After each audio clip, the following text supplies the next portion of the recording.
Những câu có từ khưn trong tiếng Lào.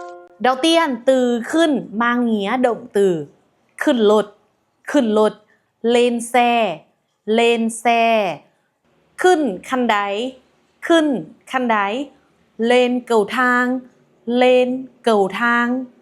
Khưn thứ hai chỉ sự tăng lên, lá khá khưn, giá tăng. Nắm nắc khưn có nghĩa là tăng cân.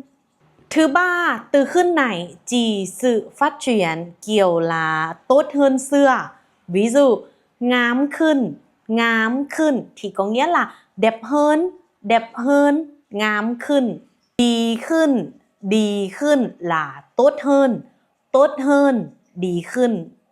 Ngoài ra, từ khưn này còn có các từ khác như khưn du cấp là phụ thuộc vào. Ví dụ mình nói là khưn du cấp cháu là phụ thuộc vào bạn hoặc tùy bạn. Khưn tha biên là đăng ký. Khưn tôn bắt đầu. Cợt khưn xảy ra.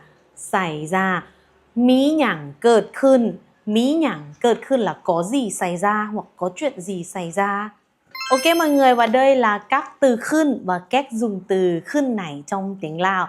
Nếu anh chị nào muốn học tiếng Lào vui hay là muốn học tiếng Lào nhiều chủ đề hơn, các anh chị có thể ủng hộ em bằng sách 30 phút tự học tiếng Lào giao tiếp cuốn này nhé. Anh chị mua cuốn này thì em có tặng thêm sổ tập viết này. Ai quan tâm thì vào phần mô tả giúp em nhé. Xin chào, có hẹn gặp mọi người lại video sau. Bye bye!